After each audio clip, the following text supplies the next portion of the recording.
It's starting to look like a bathroom, guys. Yesterday was a whirlwind. We had one simple mission with this project. All along it was get the bathroom functioning. Yesterday, it was chaos for a lot of reasons. We'll kind of share some of those things with you, kind of walk you through what all happened yesterday, but cameras were probably one of the lowest things on our priority list yesterday. How's it going?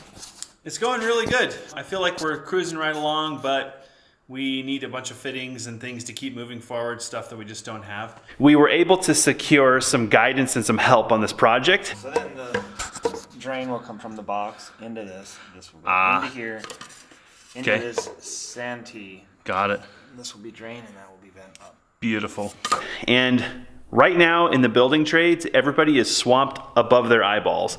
So getting any help on anything, especially a small project, good luck.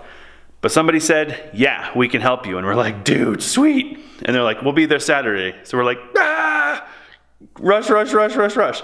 So yesterday it was head down, do work. Let's take a look. So we worked really hard on getting all of the top out, I think is what it's called, on this wet wall done. Of course, starting with all the waste. And we were able to get the lav sink set. That all looks really good. And we've got the utility sink plumbed in here. Alyssa and I got to work together on getting the water lines run, which was really fun.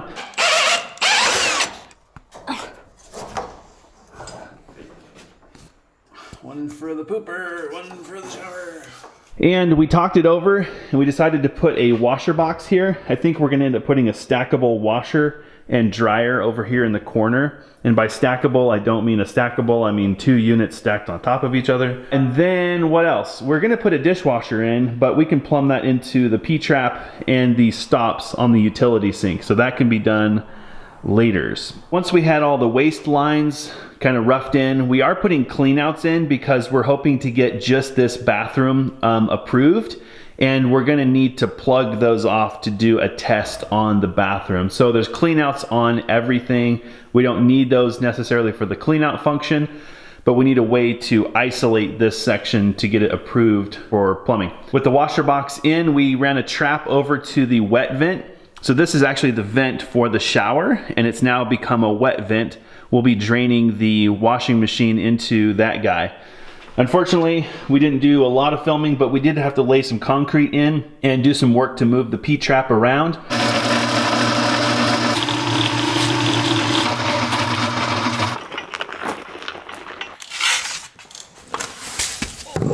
Oh yeah, that is nice.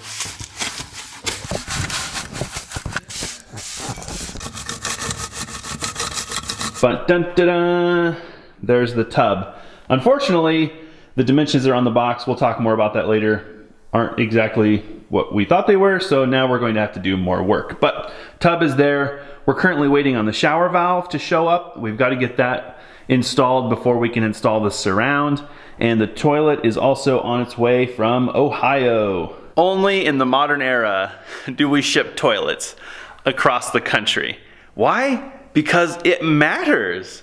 Have you ever had a bad toilet where you push the handle and you're like, there's that moment of panic and then the water gets higher and you're like, panic, panic, and then you go higher and you're like, all right, it's going over the rim. And then it goes. We're trying to avoid that. We did a little bit of strategizing in the utility room. We've decided water heaters going over here and our water main coming out of the ground is right here. We're waiting to get a coupling that will allow us to maintain full flow by basically coming off of our 1 1/4 line and feed the water heater with a 3/4 line and the cold water with a 3/4 line. So we won't reduce the flow. If we came off here with a 3/4 one and then we teed off to the hot water heater, we'd effectively reduce our flow by half, I believe. Here we get to maintain full flow. Obviously a little bit of work needs to be done there, and we've got everything punched through. We've got to do a few more fittings up here, and then all of our supply lines are done. We got to put a little bit of water down the bathtub last night, and it was really, really satisfying.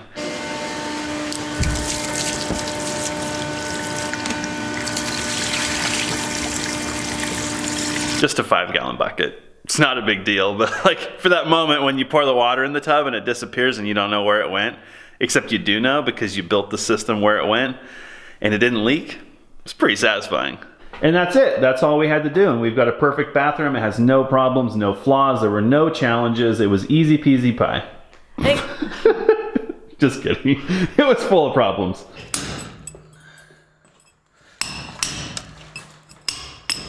I think the challenging part with all of this is having the foresight to even get to this point. A lot of our followers on Facebook asked if the bathroom down here was an afterthought, and no, very opposite. We planned this from day one.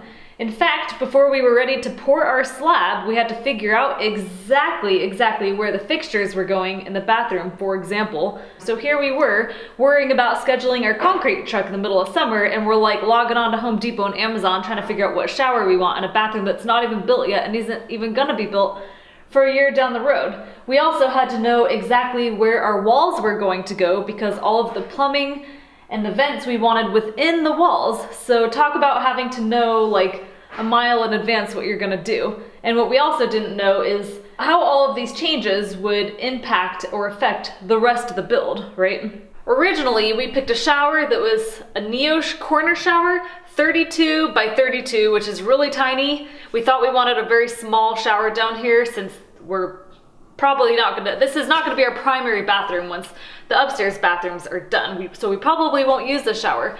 That said, we went to Home Depot, we stood in a shower that was 32 by 32 or even larger, and we're like, ain't gonna happen. We've done our time in the small shower. This does not even feel larger than our RV. So we decided, why not go with like a tub shower? We don't know if we're gonna use this bathtub, we don't know, but we figure why rule out the option?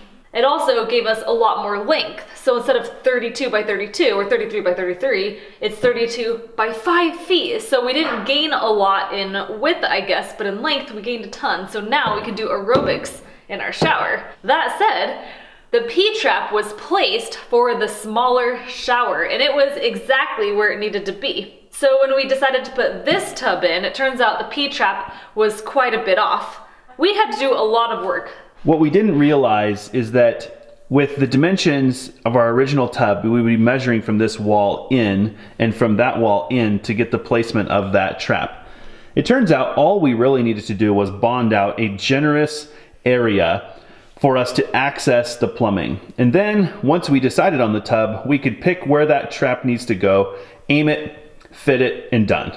We did all of that work before we even had the slab done. So it was good foresight, but we were kind of ahead of the curve. And then it turns out we did what everyone does, a change order. And here we are dealing with it after the fact, which wasn't that big of a deal because that's basically what we would have done anyway. Where it does matter is on the radiant. It turns out that the shower we decided to fit in here, the trap, goes exactly where the radiant line is. Like seriously, can't win. So we had to do some fudging, we'll call it that, which is what every house does. But basically we had to accept where the trap is, and then we'll have to modify the walls with some gentle furring to get the tub, fitted where it can be, and then fastened to the walls. It's the least of all evils. We get the tub that's comfortable, the plumbing works, the radiant's intact. That sounds about right for a project we're tackling. It's not perfect, but like everything, you make it work. And that's one of the reasons it was nice to have guidance, because I can tell you with confidence that if we would have dealt with this alone, with nobody showing us kind of what to expect, this would have been like a 3-day ordeal. Right. But having somebody experience who's like, oh, it's no big deal, here's what we'll do like this, like we're like, perfect. Yeah, I think experienced people, it's not that they don't have problems, they do. But the difference is that they know like what's within the tolerance of problems and what you can do about it, when to freak out, when to not freak out, and those are things we're still learning. Like, is a P-trap not in the right place something that we should like jackhammer our whole slab out and start again? Like, well, no, there's a solution for everything. So in the end, it's kind of about like, I guess, thinking of the best solution to your problem to minimize work, but also help achieve the objective. Yeah, it's this tub, this bathroom, this house, this slab, this trap. It's not like solving all plumbing problems. Mm-hmm. And what was, I think, a little bit of a confidence boost is that the person we had helping us was like, oh yeah, we'll just jackhammer the concrete out, we'll move the trap around. It happens all the time. And we're like, really? Like that happens all the time? I'm like, yeah, we're always chipping concrete. And I'm like, makes me feel less bad. It's because it's not possible to be perfect. So People tell us all the time, like, what are you building, a house or a piano? And we are trying to build a piano because in our experience, we still have problems. So we're aiming for perfection. And then when we fall short, like, it's okay. But if we aim for falling short of perfection, like, I really don't know what problems we're going to have on our hands. There's a saying in IFR piloting, and it goes something like this: aim small, miss small. It's the theory that if you're trying to hit your target and you're missing a little bit, you're probably only going to miss by a little bit more. But if you miss by a lot, you're going to miss by a mile. And precision matters. So we're trying to do that. But the good news is there's a solution. Just jackhammer the concrete. Speaking of which, I can't wait to share this next problem with you. Maybe the most important appliance in the bathroom is the toilet.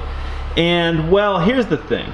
We already shared this in a lot of our previous videos, but when it came time to pour the slab, we had already worked on the ground rough-in of our plumbing, and we were struggling with getting enough drop in the sewer. There's a certain amount of drop you need, minimum 1/8 per foot and maximum 1/4 per foot. Well, this is like bare minimum on the slope. The problem is the garage doors over there, they affect the slab height, which is also affected by the plumbing height. So in an effort to get it perfect, we did just that. The fitting is right below the surface of the slab. The problem is a 4-inch pipe would allow an insert or a male fitting to slide in. You put the flange on, toilet goes on, no big deal. This is a 3-inch pipe. So normally with a 3-inch pipe, you put a female flange on, which slides down over the pipe. And our help said, hey, no problem, we'll just jackhammer the concrete out, it'll slide over, no big deal. So I started to chip it out and found that the fitting is right at the surface. But the good news is, there's a solution. So apparently there's what's called a closet flange, and we'll actually have to ream out this hub and insert a flange into the hub and get rid of this riser pipe. I guess that would have been an okay solution. Had we known that, we may not have even put the riser pipe on. If it's of any help to anybody out there, the easiest solution to this problem would have been to put a 3x4 or a 4x3 elbow on, so it goes from 3-inch, turns to 4-inch, and then comes out of the slab at 4-inch. That is permissible in this situation, and we could have taken the 4-inch, put the flange on, and we'd have been down the road. That is foresight that we don't have.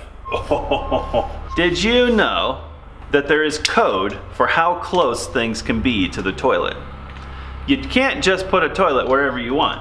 So in thinking about the shower, we had to make sure that there was enough room between the shower and the toilet to be compliant. And I believe it has to do with ADA compliance. So code restricts the toilet to 15 inches on either side. There's actually a lot that goes into home design, and I feel, do you agree with me, Jesse? We can say with like 100% confidence that we, Jesse and Alyssa, designed this house like 100% ourselves. We didn't start with any plans. We didn't modify any plans. We thought about what we wanted, and then we designed a house to match. And because we didn't have like professional help, I would say, I mean, our engineer helped us a little bit, but we looked online for a lot of codes and rules of thumbs and stuff, because a lot of these codes, they're not just like big government trying to tell you how to build your house. A lot of them, there's a reason for them. And with things like spacing, I would say it's in your best interest to follow those codes as a minimum, because I don't know about you, but I've been in houses where there's not enough room around the toilet, or there's not enough room to like get in the shower, or their door makes things weird, stuff like that. So we really tried to follow rules of thumbs in our house, and sometimes that dictated where things ended up, or minimum sizes for bathrooms, bedrooms, stuff like that. I had no experience with plumbing at all before we moved to this property, and now I don't have, this is my first experience with interior plumbing. Jesse was telling me when I first started designing the floor plan of our house that we really wanted the bathrooms like one above the other, and we really only wanted like one wet wall in the house, that is a wall that you have plumbing in. So, and then we also wanted to have our plumbing on interior walls, not exterior walls. 1, because they're more susceptible to freezing. 2, because we have SIPs. And putting plumbing in SIP walls, just don't, I guess, if you want to make your life easy. So that in a way kind of dictated that we wanted the kitchen on the opposite wall of the bathroom. So that's one way that the design of our house came to life, so to speak. we thought about what we wanted, but then we also kind of factored in rules of thumbs and these good ideas, like trying to have one wet wall in the house. So in my ignorant brain, I never really thought that you can't just go sticking appliances wherever you want. I mean, you can, but everything has a cost. And not just a money cost. Not just it a has money like cost, a right? physical design cost, like the structural part of it. So if you're running plumbing from one end of your house to the other, now you have drop, right? Because you can't run plumbing straight. It has to have an 1/8 or 1/4 drop inch per foot, something like that. So that could affect like your floor height or encroaching on your garage space. I guess that's what we're trying to say, is that everything is layered. So it helps kind of when you're in the design stage to think about these things, or if in doubt, try to consult a plumber, electrician, an engineer, an architect, maybe someone that's not going to do your whole house design for you, but they can help you see if you have any problems. But in our experience, it does take time to find that relationship, because a lot of these types of people, they don't make their business off of being a consultant. So it's small gigs. A lot of them want big gigs. They don't want to run around and do 50-cent jobs. They want a whole house. They want to be there for a month. I mean, it makes sense, like, it makes sense, from a capitalist perspective. Who all has lived in a house where you turn the faucet on and it's at the far end of the house and the water heater is at the other far end of the house? Raise your hand. And the hot water takes a week. A week to get there. That's poor design. In my ignorant brain, I knew some houses I was in, the hot water took forever. And then other houses, I'm like, oh, it's instant, what the heck? And I had no idea that has to do with, it's probably not the only thing, but how far that faucet is from the water heater, And having things tapped in along the way. So if you use the bathroom in the middle of the house, now there's hot water at that bathroom. So this one takes a little less time. Or is it what they call a home run? I have been in houses that there's a bathroom in the corner of the house and the water heater, and there's a home run from the water heater. So it is literally like a 2-minute wait. All that water's going down the sink because it's cold. Heck yeah. America. So yeah, so much foresight. All of which we're learning, but we're trying to apply those, and it starts with design. You can fix some stuff as you're installing, as we're doing. We're dealing with small problems, but you cannot fix bad design. When some people say, was the bathroom an afterthought? No, because if it was an afterthought and we didn't put plumbing in the slab, there's probably a way to get a bathroom in here. I just don't want to know what that would entail. So yes, upstairs we do have a lot more discretion. But when you're putting plumbing in your slab, like once it's done, it's done. So we can't like flip flop and make the mechanical let's put the bathroom on that. Let's put the shower on that side. Right, and one reason we had the bathroom here was so that on the opposite wall we could put our utility sink. Yeah. This will be a super satisfying area. You guys have probably picked up on the goal here is to get this livable. We want to get out of the RV. We want to be in the house, and that way we're moving forward with our lives. We've been at this for a long time, and we need progress. We're getting really close.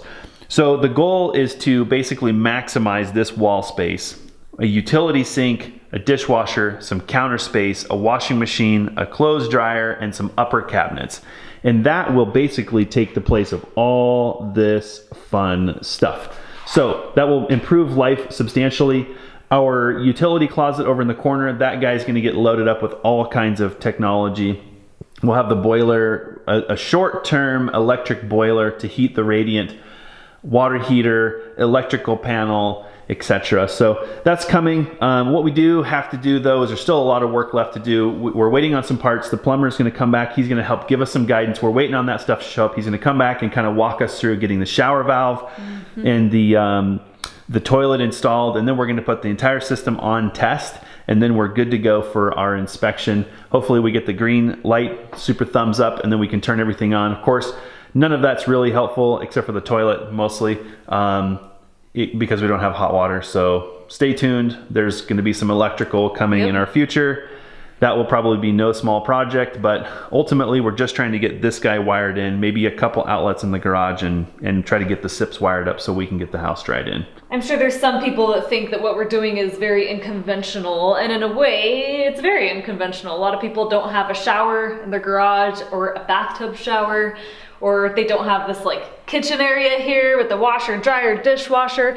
It's very unconventional, but we're trying to build a house that fits our needs today. We're doing this debt-free, so we want the freedom to finish our house at our own pace, because burnout is a very real issue. Like, we've been at this pace not on the house, but on our property for 3 years now. And we've been at this pace a couple years before that. Like we're tired and we don't want to grow to hate our house. We want to continue to enjoy working on our house.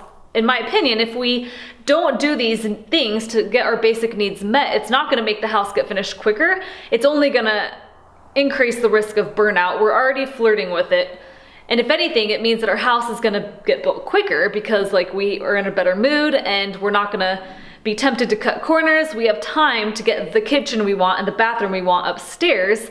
So that's just one reason why we're working so dang hard to make sure all of our needs are met, like right here. We can get out of the RV. Yes, we're gonna be living in a house that we're building, but to me that's the cost of doing something cash, is that we don't want to be renting a place to live while we work on our house. Like that's just so much money a year. So is it worth saving, I don't know, $24,000 a year to live in a house that you're working on, right? Yep. Perfect. And something we see a lot, and we're kind of trying to learn from other people, and we know everybody watching is learning from us too. So we're not claiming to be perfect, but we're trying to kind of implement stuff. What we see is that a lot of people who are doing similar paths to us, they tend to just kind of like patch it together and get it enough to be livable, but that becomes like lived in because they don't have 2 bathrooms, they have 1. And that 1 bathroom, it looks a lot like this most of the time they live in the house because they don't have space to work on it because it's functioning and it takes time to remove the bathtub and move this and take this out, take this out, take this out, take this out. Which, you know, when people remodel a kitchen, it always cracks me up how much they like whine and snivel that they don't have a kitchen for a month. Like, oh, I have no kitchen. But that is a big deal for a lot of people because they don't really have an alternative and their lifestyle is not set up in a way. Like my parents remodeled their kitchen and it took a couple weeks to a month, something like that. Yeah, and they were cooking on the barbecue for a month and having to like truck everything outside. That's what we're doing now, is we're trucking everything from the RV in here to cook. So that's why we're just trying to get settled here, and we're not putting a ton of thought into this bathroom. We're challenging ourselves to do it like quick and dirty so that we can focus on the house. And we feel like that will make the rest of the house great. It'll give us the time and patience that we can work on it at our own pace, and we don't have to like do a hack job kitchen and a hack job bathroom to get it livable because we'll have everything met right here. And if everyone's predictions are right, we'll get fat, lazy, and we'll never finish our house. So this is our theory, and it's going into test right now. That's it. Ready, set, go.